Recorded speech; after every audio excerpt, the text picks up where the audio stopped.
세 번째 시간입니다. 복음의 근거를 만나는, 하나님을 마음속에 영접하는 새 언약이 어떻게 세상에 내려오게 되었는지를 살펴보는 귀한 시간이 이제 우리에게 주어졌습니다. 그래서 예레미야서의 본문 31장 31절로 34절까지를 문장을 하나하나 확인하면서 진행할 텐데요. 그것으로 들어가기 전에 먼저 한 가지 예언의 말씀을 마음속에 준비하고 들어가기로 하겠습니다. 그래서 예레미야서 18장에 나오는 토기장이의 상징입니다. 구약 성서에는 약 30여 개의 상징 행동들이 나오는데 그 가운데 그 절반 정도가 예레미야서에 나옵니다. 예레미야서의 그 상징 행동은 대부분 심판의 의미를 갖고 있는데 18장에 나오는 토기장이 비유의 상징은 특별히 하나님의 그 주권에 대한 논쟁을 상징으로 드러내고 있습니다. 여호와 하나님의 말씀이 예레미야에게 임하였고 하나님은 예레미야에게 토기장이의 집으로 내려가라고 말씀하십니다. 예레미야는 하나님의 명령대로 토기장이가 진흙으로 그릇을 만드는 작업을 눈여겨 관찰합니다. 토기장이는 그릇을 만들어 놓고 그 그릇에 흠집이 있으면 깹니다. 자기 마음에 드는 그릇이 나올 때까지 계속해서 그 일을 되풀이합니다. 그때 여호와 하나님께서 이러한 행동이 갖는 의미를 밝혀주십니다. 6절입니다. 나 여호와가 이르노라 이스라엘 족속아 이 토기장이 하는 것 같이 내가 능히 너희에게 행하지 못하겠느냐? 이스라엘 족속아 진흙이 토기장이의 손에 있음 같이 너희가 내 손에 있느니라. 토기장이는 진흙이라는 재료의 주인입니다. 그는 자기가 만드는 토기 그릇의 형체가 마음먹은 대로 구워져 나오지 않으면 그것을 깨트려 부수고 다시 만들 수 있습니다.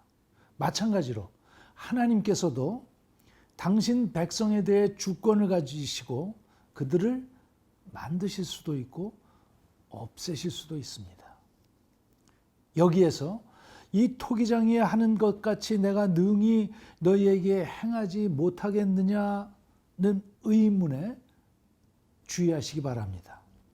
이러한 표현은 여호와의 주권에 대하여 회의적인 청중을 전제로 그들을 설득시키려는 접근입니다. 우리에게도 이런 회의가 있을 수 있습니다. 왜 하나님께서는 내 특수한 사정을 살피시지 않는가? 왜 나를 도매금으로 싸잡아 넘기시는가? 새 언약의 메시지를 접근하면서 우리는 세상의 판을 완전히 뒤엎고 새로운 질서를 세우시려는 하나님을 만나게 됩니다. 우리는 이것에 대해 열린 마음을 가지고 접근해야 할 것입니다. 왜냐하면 우리는 진흙에 불과하기 때문입니다. 토기장이가 진흙에 대해 주권을 가지고 있듯이 여호와 하나님도 당신의 백성에 대해서 당신이 지으신 세상에 대해서 절대적인 주권을 갖고 계시기 때문입니다. 그릇이 깨어질 때 진흙은 왜 그렇게 했느냐고 토기장이에게 항의하지 않습니다. 그러니 다만 잠잠하고 하나님의 손길에 따를 뿐입니다. 그 주권 앞에 겸허한 자세로 무릎을 꿇어야 합니다. 자, 겸손한 마음을 가지고 33장의 본문으로 들어가 보시겠습니다.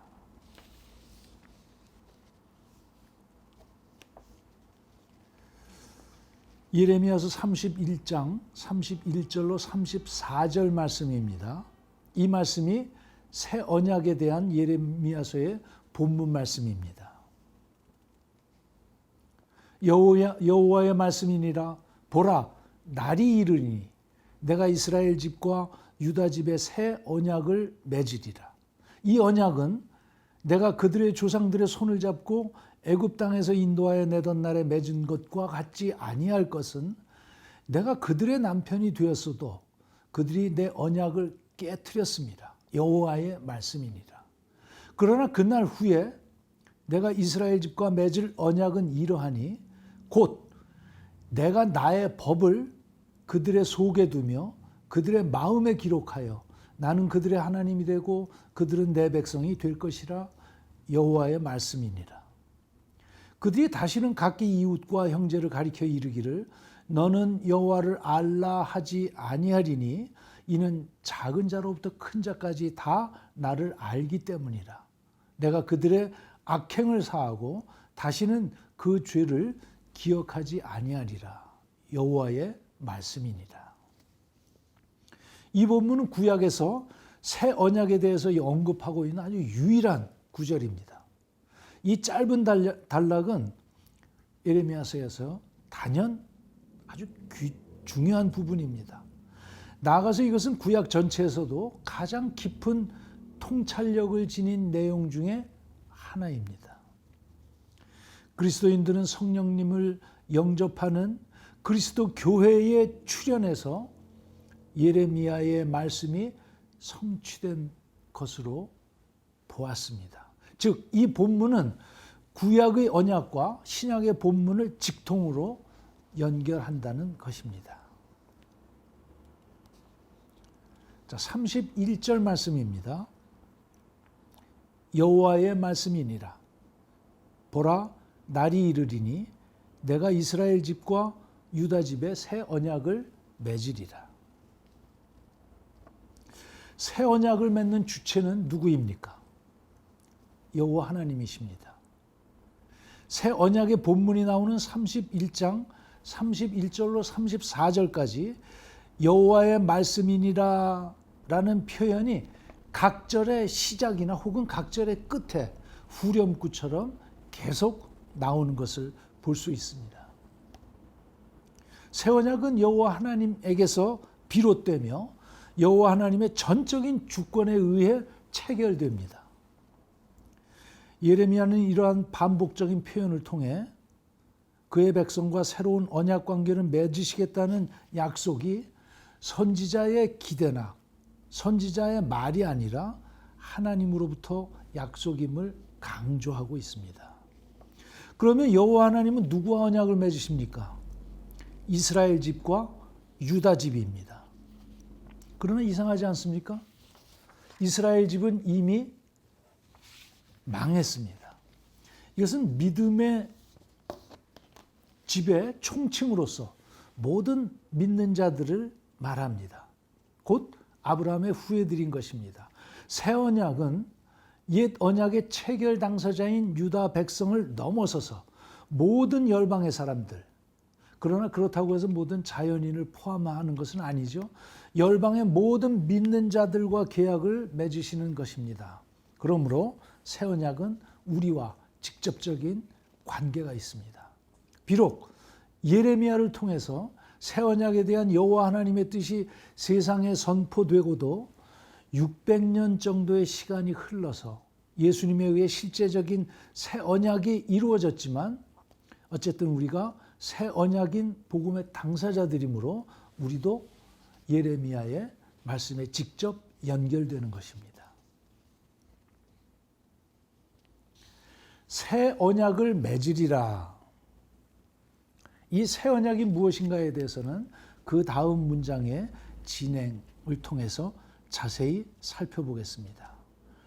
32절입니다.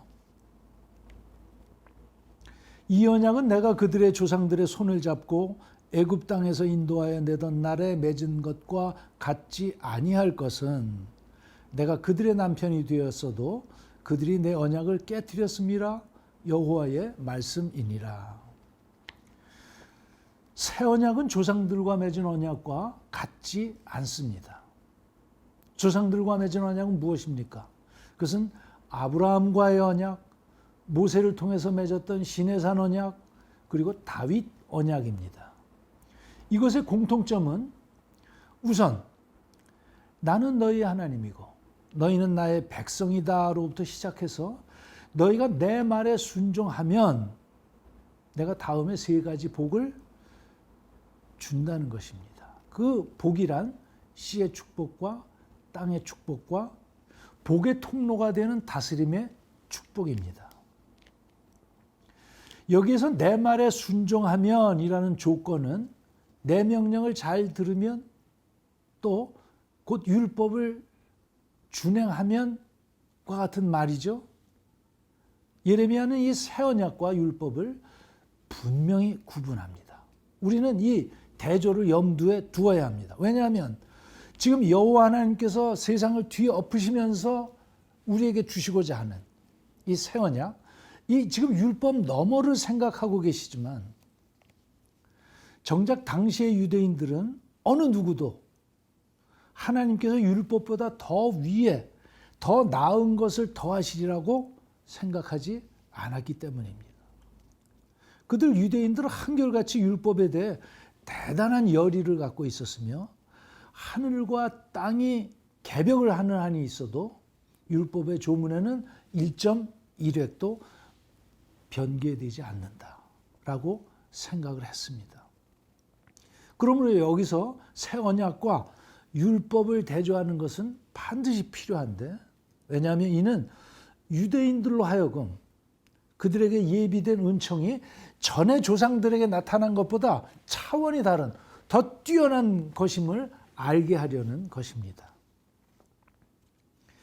여호와 하나님께서는 새 언약이 옛 언약과 같지 않아야 한다고 말씀하십니다. 그것은 옛 언약으로는, 율법을 중심으로 하고 있는 이 옛 언약으로는 안 된다라는 전제가 깔려 있습니다. 옛 언약은 효력을 상실했으므로 파기되어야 한다는 것입니다. 우리는 유다 백성을 피고석에 앉혀놓으시고 고소 고발하시며 마침내 그들의 예루살렘 성을 파괴하고 그들의 나라를 멸망시키며 그들을 적국의 포로로 끌려가게 하신다는 여호와 하나님의 선고의 말씀을 기억합니다. 그러니까 옛 언약은 파기되었다는 것입니다. 그때에 하나님께서는 예비되었던 새 언약을 주십니다. 그러나 여기에서 우리가 이러한 법정의 사건으로 새 언약을 조명하는 것은 새 언약이 가지고 있는 그 찬란한 빛으로 볼 때 너무 부족합니다. 그러니까 새 언약은 단지 옛 언약을 대체하는 정도가 아니라 하나님께서 이 땅에 이미 하늘에서 이루신 것처럼 하나님 나라를 세우시기 위해 벼르고 별렀던 은혜의 방편입니다. 이것을 좀 자세하게 설명을 하겠습니다.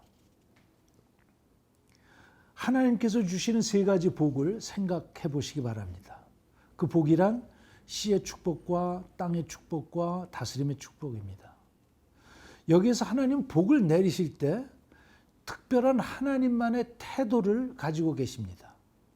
예를 들어 아브라함에게 씨의 축복을 내려주실 때 여호와 하나님은 그냥 자손의 숫자만 늘린 것이 아닙니다. 여기는 2가지 특징이 있습니다. 하나는 인간의 능력이 전혀 개입할 수 없는 지점으로 끌고 가신다는 것입니다.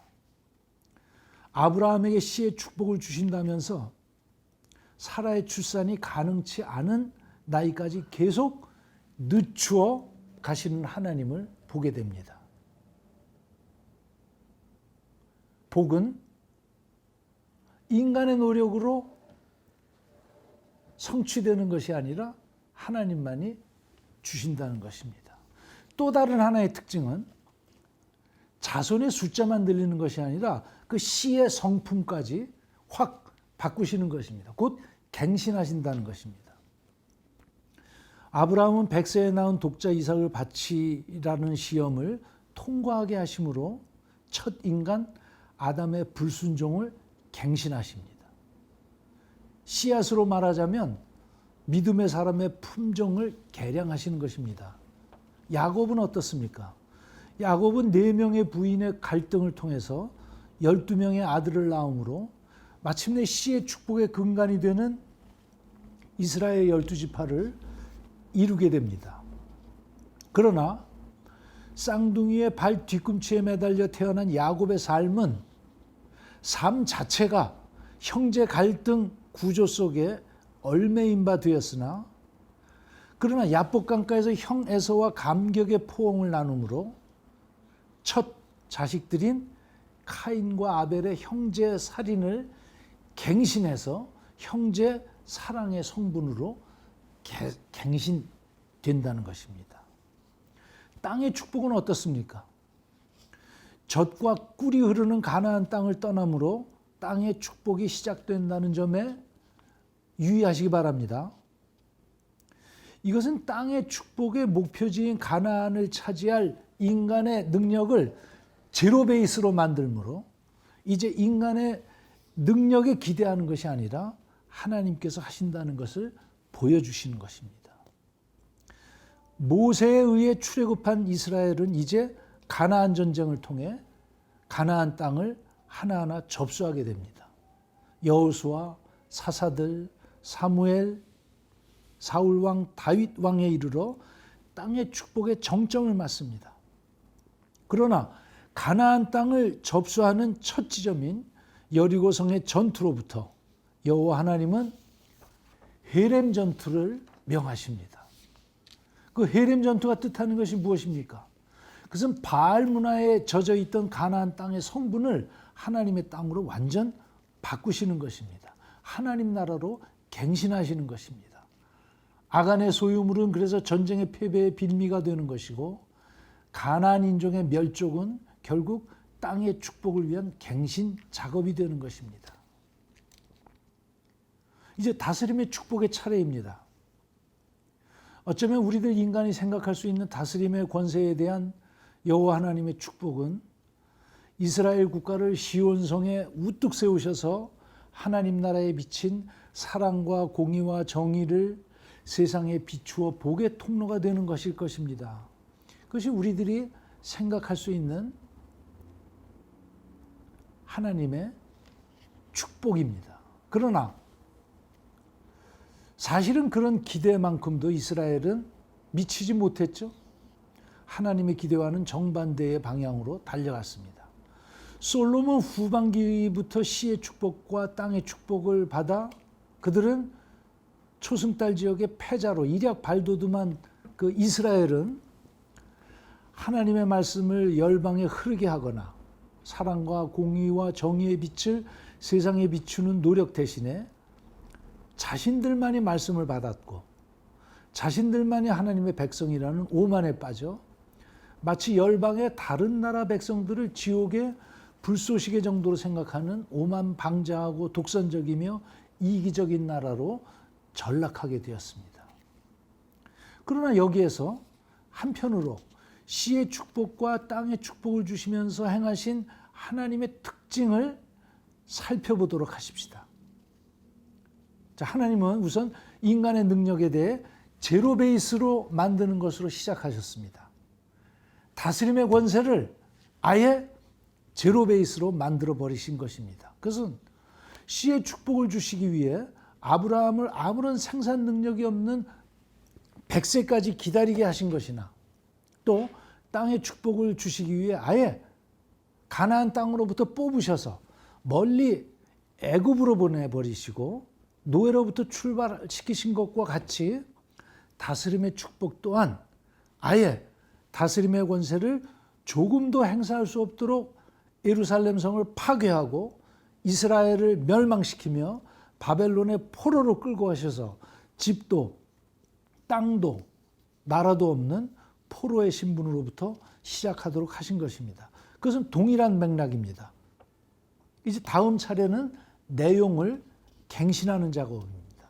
즉 율법을 갱신하여 하나님의 성품을 담지한 하나님 자신이 믿는 자들 마음속에 들어오셔서 내주 동행하시는 방법으로 세상을 다스리시는 다스림의 권세에 대해 축복하시는 것입니다. 이것이 바로 새 언약은 옛 언약의 연장선상이나 또는 같은 맥락에서의 발전이 아니라 근본적으로 달라야 한다는 내용입니다.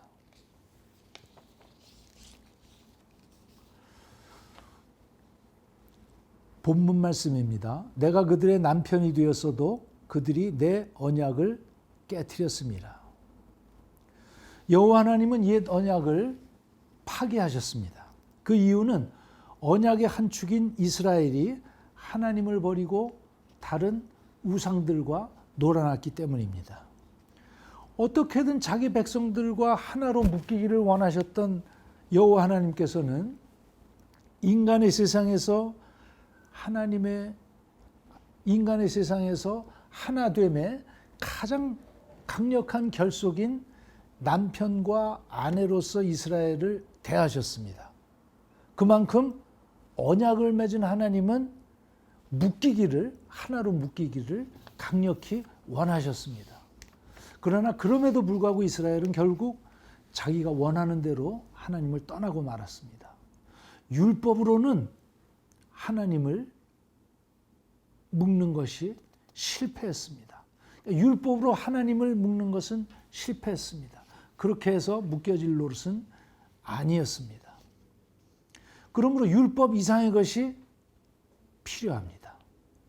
아마도 여호와 하나님께서는 지긋지긋하셨을 것입니다. 징글징글하셨을 것입니다. 인간의 끝없이 되풀이되는 반역의 역사를 경험하시면서 징글징글하셨을 것입니다. 사사기의 교훈이 무엇입니까? 하나님 중심 없이 자기 멋대로 사는 삶은 결국 범죄와 심판과 회개와 안정의 네 가지 영역을 다람쥐 쳇바퀴 돌듯이 반복하지 않습니까? 근데 그것이 어디 사사기뿐입니까? 하나님으로부터 벗어나 자기 마음대로 살기를 원하는 모든 인간들의 삶이 그렇습니다. 혹 지금 이 말을 듣고 있는 여러분들도 마음에 찔리는 것은 없습니까? 신앙생활을 열심히 한다고 하는 우리들도 신앙의 열심을 지속하는 가운데 유혹에 넘어가 딴짓을 행하고, 그러면 하나님께 혼나며 회개하여 정신 차리고 울고불며 하나님께 용서를 구하고, 그 다음에는 용서해 주신 하나님께 감사하며 안정된 생활을 어느 정도 누리다가 또다시 딴짓을 하고, 이와 같은 사이클을 타지 않습니까? 우리보다 우리를 더 잘 아시는 하나님께서는 이것 가지고는 안 되겠다고 틀림없이 결단하셨을 것입니다. 그리고 남편과 아내 이상으로 하나님과 우리를 하나로 묶을 수 있는 방법을 마련해 주시는 한편, 죄와 용서의 순환의 고리를 끊을 수 있는 획기적인 방법을 마련해 주십니다. 바로 그것을 약속하신 것이 새 언약입니다. 33절 본문 말씀입니다. 그러나 그날 후에 내가 이스라엘 집과 맺을 언약은 이러하니 곧 내가 나의 법을 그들의 속에 두며 그들의 마음에 기록하여 나는 그들의 하나님이 되고 그들은 내 백성이 될 것이라. 여호와의 말씀이니라. 33절 4줄에는 하나님을 가리치는 1인칭 대명사가 4번 사용되고, 이스라엘을 가리키는 3인칭 복수대명사도 4번 반복되면서 형식적으로 아주 강하게 연결될 뿐만 아니라 하나님과 이스라엘 사이의 강한 결속이 강조되고 있습니다. 그러나 그날 후에 내가 이스라엘 집과 맺을 언약은 이러하니 곧 내가 나의 법을 그들의 속에 두며 그들의 마음에 기록하여 나는 그들의 하나님이 되고 그들은 내 백성이 될 것이다. 여호와 하나님이 이스라엘의 하나님이 되고 이스라엘이 여호와 하나님의 백성이 되는 이런 강한 결속은 처음부터 성경적 언약이 추구하는 내용입니다. 이것은 언약의 기초를 이루는 아브라함의 언약서부터 아주 분명히 나타납니다. 내가 내 언약을 나와 너와 내 대대 후손의 사이에 세워서 영원한 언약을 삼고 너와 네 후손의 하나님이 되리라.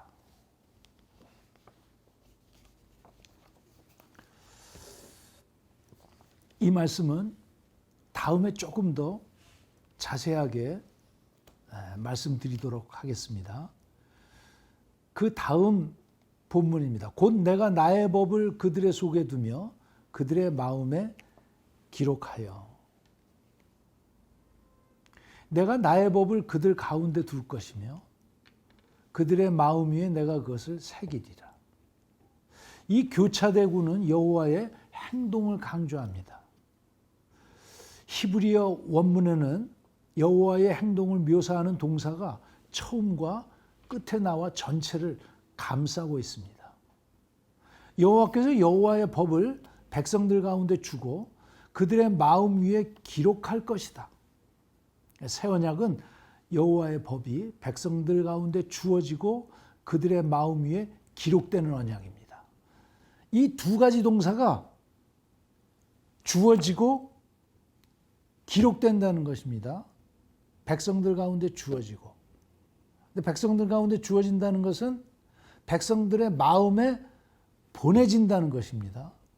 그리고 그들의 마음 위에 기록된다는 것은 그들의 삶에 내어진다는 것입니다. 보내지고 내어진다라고 하는 두 가지 의미의 동사가 이 문장을 싸고 있습니다. 그들 가운데란 말은 그들의 인격적 내부를 가리키고 그들의 마음 위에 새긴다 함은 역시 하나님께서 그 백성을 다루심에 있어서 이제부터는 그 심령을 초점으로 하실 것임을 보여줍니다. 예레미야서 24절과 24장과 32장에 나오는 또 에스겔을 통해 살펴보아도 하나님의 법이 기록된 마음이란 하나님을 알고 경외하는 마음이라고도 할 수 있습니다. 이제 여호와 하나님은 내적인 성품의 변화를 주실 것이며 그렇게 해서 그들로 하여금 순종할 수 있도록. 순종이란 말이 나오죠. 순종. 네. 바로 새 언약은 이 순종의 문제 때문에 주어진 것입니다. 아주 본질적으로 순종이란 문제가 우리에게 다가옵니다. 순종할 수 있도록 할 것임을 선언하십니다. 결국 새 언약에서 하나님은 인간의 마음에 자신의 법을 기록하셔서 자신을 알게 하고 경외하게 하신다는 것입니다. 자, 여기에서 율법을 내면화하는 것에 특별히 주의하시기 바랍니다. 내면화. 하나님께서는 그의 법을 백성들의 마음과 중심에 기록하실 것입니다. 이렇듯 새 언약의 내면성은 새로운 구원 역사의 시점에서 필히 요구되는 영적 특성입니다. 바로 이 새 언약의 법이 위치하는 자리가 인간 마음이라는 점에서 옛 언약과 차이가 있는 것입니다. 옛 언약인 시내산 언약에서는 율법이 두 돌비에 새겨진 외적인 성문법이었지만 새 언약에서는 율법이 인간의 마음에 기록되어 내면화된다는 것입니다. 새 언약 아래서 율법은 직접 인간의 마음 안에 놓여집니다. 이것은 인간의 진정한 순종의 생동적 원리가 됩니다. 사람이 말이죠, 순종하지 않습니다. 순종할 수 없게끔 창조되었어요. 왜 그렇습니까? 하나님께서 자유를 주셨기 때문에 우리 인간은 순종하기 힘든 존재입니다. 그러나 하나님께서는 하나님께 순종하기를 원하세요. 어떻게 하면 순종할 수 있습니까? 그것은 하나님과 묶여야 되는데 묶는 것이 남편과 아내로 묶이는 그런 정도까지도 묶이지 않는다는 것입니다. 하나님과 하나로 묶이기 위해서 결국 하나님께서 우리 안에 들어오신다는 것입니다. 그러므로 새 언약은 순종과 핵심적인 관련이 있습니다. 새 언약은 옛 언약의 순종적 실패를, 순종의 실패를 배경으로 해서 주어졌음을 우리는 이 예레미야를 통해서 낱낱이 보고 있습니다. 새 언약은 하나님의 백성이 약속된 기업을 받도록 하기 위해 순종을 실천할 수 있는 그런 안정된 방법을 모색합니다.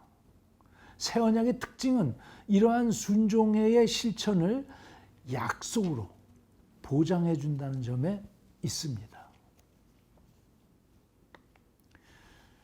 이러한 새 언약에서 내적 변화의 중요성은 아무리 강조해도 모자람이 없습니다. 예레미야가 인간 마음의 악함과 부패를 강조한 배경에서 새 언약이 핵심적 사항인 인간 존재의 내적 변화를 강조함을 알 수 있습니다. 옛 언약 또한 마음의 변화를 기대했다는 것은 사실입니다. 신명기에서도 자주 언급됐듯이 하나님의 법은 마음에 새겨져야 한다고 말해왔습니다. 그러나 율법으로 아무리 부부같이 결속한다고 하더라도 인간의 힘으로 스스로 마음의 법을 새기지는 못합니다. 이마에 두르고 팔에 붙이고 몸에 갖다 붙이고 그린다고 하더라도 그것은 가능하지 않죠. 그것을 가능하는 오직 한 가지 방법, 그것은 하나님이 우리 마음에 들어오실 때 비로소 가능하다는 말씀입니다. 이와 같이 하나님 자신이 인간의 마음속에 율법을 기록하는 일은 이제 새 언약에서 주어집니다. 자, 또 한 가지 아주 중요한 내용이 있습니다. 우리는 아직까지 순종에 대해서 말해왔어요. 순종. 그것 때문에 하나님께서 우리의 마음속에 들어오셨다고 말씀을 드렸습니다. 또 하나 아주 중요한 내용이 나옵니다. 그것은 창조성입니다. 창조성의 문제입니다. 이렇게 스스로 꾸준한 자발적인 순종은 창조성으로 나아가는 능력을 갖게 합니다. 이 다스림의 권세라고 하는 것, 다스림의 권세는 창조성이 배제되어서 하나님께서 요구하시는 다스림의 권세는 성립이 되지 않습니다. 우리가 다스린다라고 하는 것은 이름을 짓는 것입니다.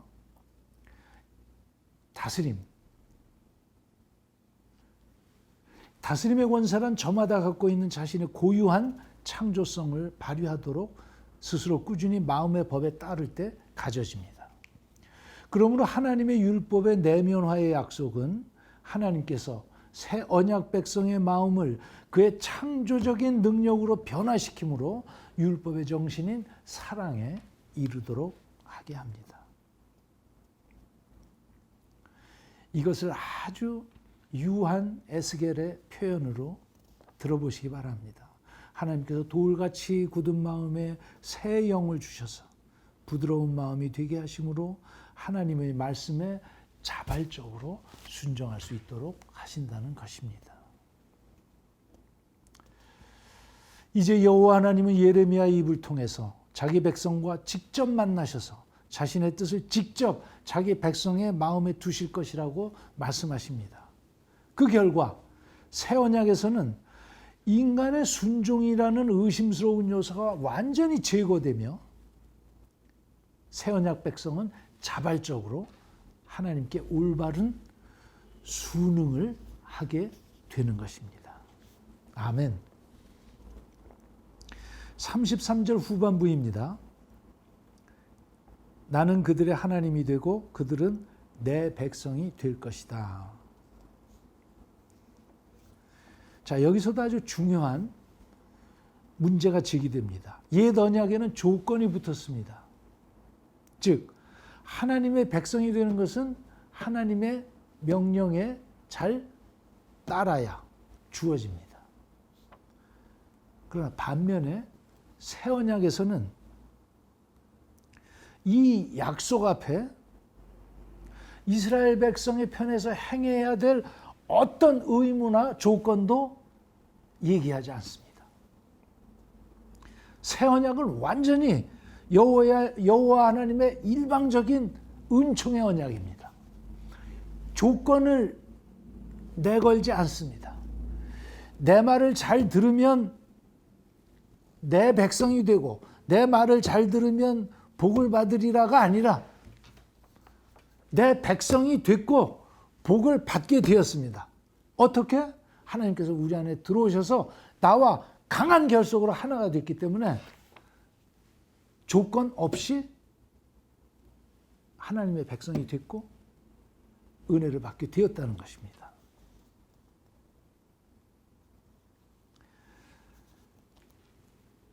옛 언약 하에서는 이스라엘 백성이 여호와의 법을 지키지 않고 언약을 파괴함으로써 여호와와 이스라엘의 관계가 깨지고 온전하지 못했지만 새 언약에서는 여호와께서 이스라엘 백성들의 마음에 법을 써놓으셔서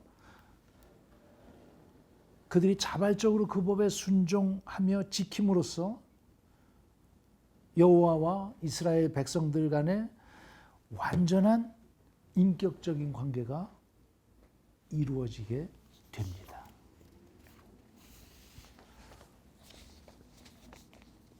자, 이제 34절로 넘어갑니다. 34절은 잘 읽어내야 될 부분입니다. 알 듯 모를 듯한 그런 부분이에요. 34절입니다. 그들이 다시는 각기 이웃과 형제를 가리켜 이르기를 너는 여호와를 알라 하지 아니하리니 이는 작은 자로부터 큰 자까지 다 나를 알기 때문이라. 내가 그들의 악행을 사하고 다시는 그 죄를 기억하지 아니하리라. 여호와의 말씀이니라.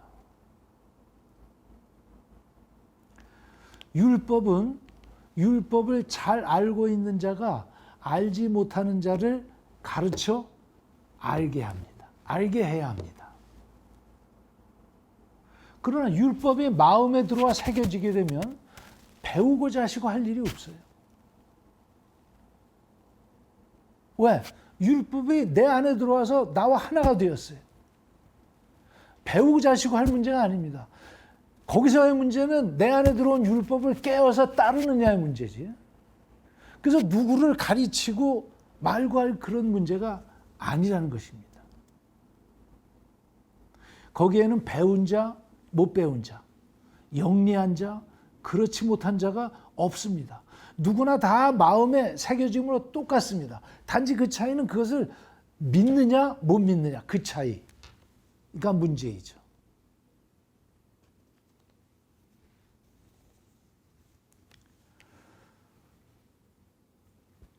내가 그들의 악행을 사하고 다시는 그 죄를 기억하지 아니하리라. 마음에 새 법이 새겨질 때 가장 커다란 일은 죄사함을 받고 더 이상 죄에 휘둘리지 않게 되었다는 것입니다. 왜 그렇습니까? 마음에 새 법이 새겨질 때 더 이상 죄에 휘둘림을 받지 않는다는 것. 그래서 마음에 새겨지는 하나님의 법 자체가 이미 죄와 동거할 수 없는 법이기 때문에 그렇습니다. 그러므로 하나님의 법이 우리 마음에 들어왔다고 하는 말은 이미 우리 마음이 청소가 되었다는, 우리 마음에 죄사함을 받아서 그 마음이 깨끗해짐으로 하나님의 법을 받아들일 수 있게 되었다는 의미입니다. 또 간간히 죄의 유혹에 빠져 범죄할 수는 있겠으나 그것이 전적인 죄의 노예 상태로 되돌아가는 상황은 아니라는 것입니다. 이 두 가지. 하나님의 법이 우리 안에 들어왔을 때 우리 안에 들어왔다는 자체가 이미 죄와 동거할 수 없음으로 해서 하나님께서 이미 어떤 은혜의 방편의 조치를 통해서 죄를 우리 안에서 꺼내서 바깥으로 쫓아버린 상태라는 것입니다. 그 우리 하나님의 법이 우리 안에 그렇기 때문에 들어왔어요. 우리 안에 들어오셨으면 우리가 육체의 겉옷을 입고 살아감으로 해서 또 죄를 범할 수 있습니다. 그렇지만 죄의 노예가 되는 상황은 아니라는 사실을 지금 말씀하고 있습니다.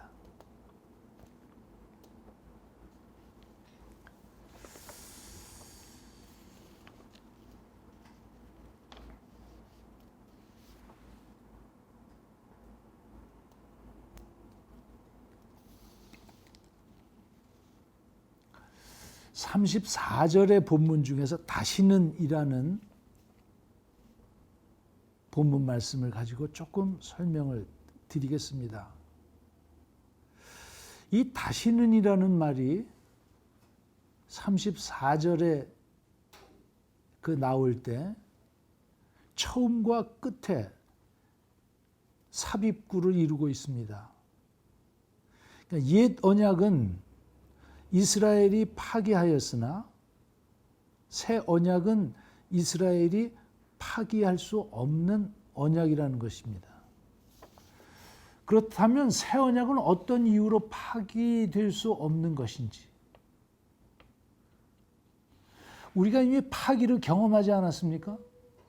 지금 예레미야서 내내 그 예언의 내용은 파기의 내용입니다. 그러나 이제 새 언약 자체가 파기할 수 없는 언약이라는 것입니다. 어떤 면에서 파기할 수 없는가? 인간 편에서 먼저 보면은, 인간 편에서 사람이 이웃이나 형제에게 하나님을 알라고 다시는 말하지 않을 것이기 때문에 그렇습니다. 이것은 아까 가르친다라고 하는 맥락과 같은 말입니다. 사람이 다른 사람에게 하나님을 알라, 너 예서 하나님을 알아, 이렇게 말하지 않을 것이라는 것입니다. 왜? 누구에게나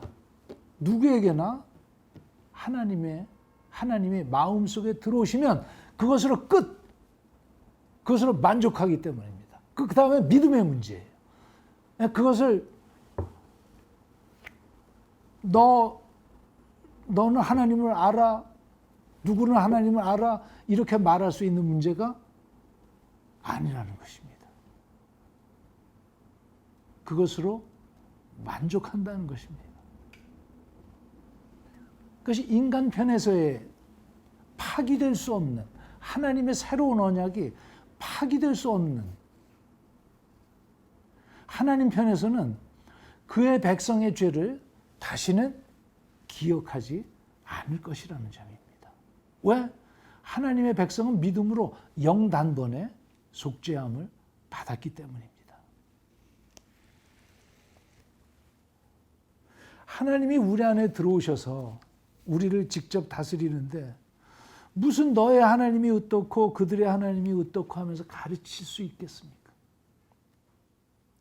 이미 하나님을 영접한 자는 그가 내주동행하시는 하나님의 영을 믿고 따를 때 존재 자체가 하나님의 성품을 갖게 된 자로서 하나님이 누구신가를 배우고 익혀 아는 것이 아니라 깨어서 하나님의 인도하심을 따르는 바로 그것만이 실질이 되는 것입니다. 또 하나님은 죄와 동거하지 않으십니다. 그러면 하나님이 우리 안에 들어오시기 위해서는 먼저 우리 안에 죄가 없어야 합니다. 하나님은 어떤 방편을 마련하셨든지 우리의 모든 죄를 단번에 깨끗하게 하여 주시고, 하나님께서 우리 마음속에 들어오셔서 사랑과 생명의 법이 되셨습니다. 영단번에 십자가 은혜로 죄사함을 주시는 것은 매우 중요합니다. 왜냐하면 하나님은 옛 언약이 해결할 수 없는 죄와 축복, 심판과 평안 사이를 다람쥐 쳇바퀴들도 돌아가는 이 순환을 깨트려야 한다는 확실한 뜻을 가지고 계시기 때문입니다. 새 언약은 옛 언약과 같지 않습니다. 이것을 확실히 하는 것이 중요합니다. 옛 언약에서는 한 사람이 이웃에게 여호와를 알라고 가르칠 필요가 있었지만, 그래서 토라를 가르치고 여호와를 알도록 권면하는 이들은 제사장들과 선지자들과 부모들의 역할이었죠. 그러나 이스라엘 역사를 통틀어서 그들은 반복해서 하나님의 계명을 순종하지 않았으며 서로에게 토라를 가르치는 책임의 굴레를 지려고 하지 않았습니다. 따라서 이스라엘 백성들은 여호와께서 그들의 남편이었음에도 불구하고 여호와의 언약을 어기는 결과를 빚은 것입니다. 그런데 새 언약에서는 다시는 각기 이웃과 형제를 가리켜 이르기를 너는 여호와를 알라 하지 아니할 것이다 라고 말합니다. 그 이유가 무엇인가 여기에 대하여 작은 자로부터 큰 자까지 다 나를 알미니라고 그 이유를 밝히고 있습니다. 작은 자로부터 큰 자까지, 이것은 예레미야 특유의 그 표현인데 모든 사람들이 어떤 사람인데 차별 없이 다 하나님을 안다라고 밝히는 것입니다. 새 언약은 더 이상 서기관과 엘리트들의 중개되지 않습니다. 중재되지도 않습니다. 모든 이들이 크던 적던 잘났던 못났던 모든 사람에 이르기까지 보편적으로 이해할 수 있는 언약입니다.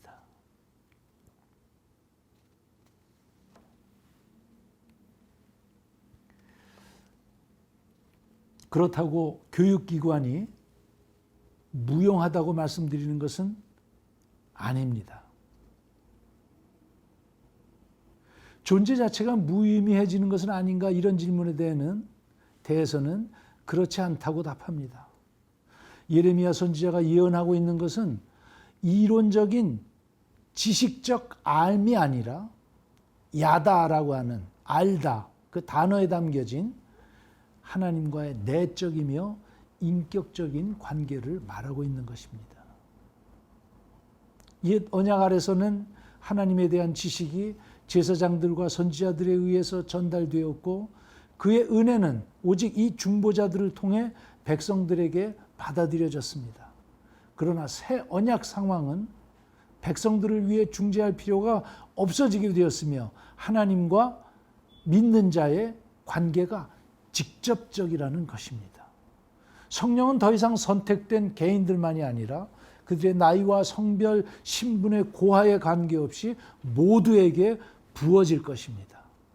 그때에는 심지어 죄를 범하였어도 하나님을 바로 믿기만 하면 옛 언약 아래서 사역한 선지자들이 그랬던 것처럼 하나님 앞에 나아가는 동일한 권리를 소유하게 될 것이라고 말합니다.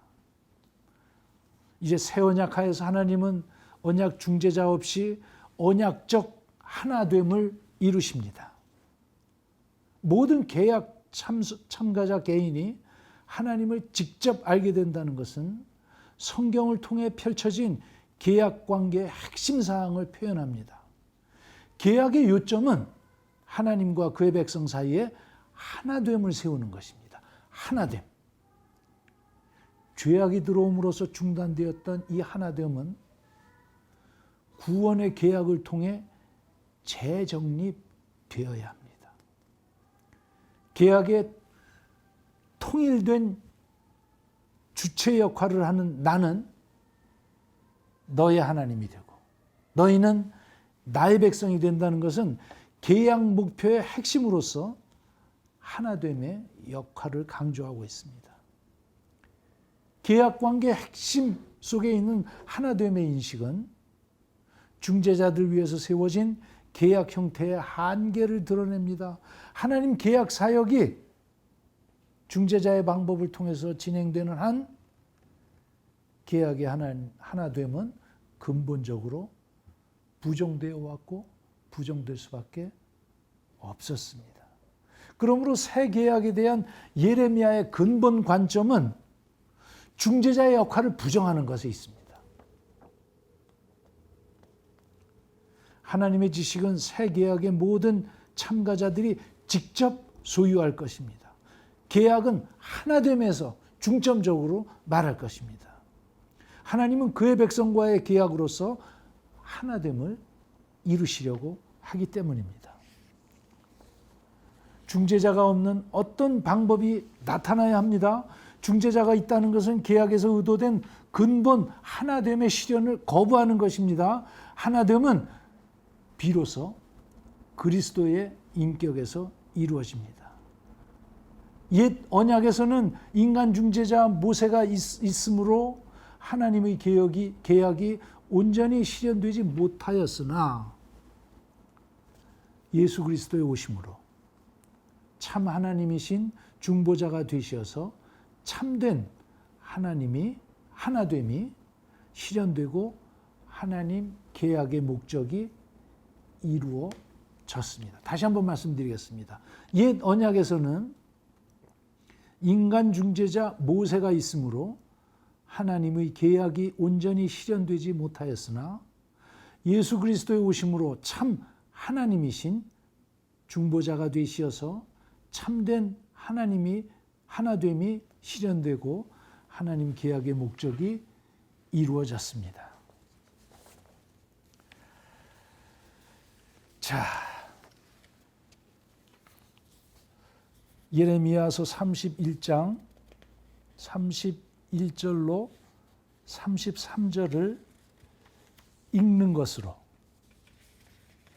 3시간에 걸친 예레미야를 공부하는 시간을 마치도록 하겠습니다.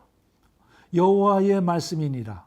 보라, 날이 이르리니 내가 이스라엘 집과 유다 집에 새 언약을 맺으리라. 이 언약은 내가 그들이 조상들의 손을 잡고 애굽 땅에서 인도하여 내던 날에 맺은 것과 같지 아니할 것은 내가 그들의 남편이 되었어도 그들이 내 언약을 깨트렸음이라. 여호와의 말씀이니라.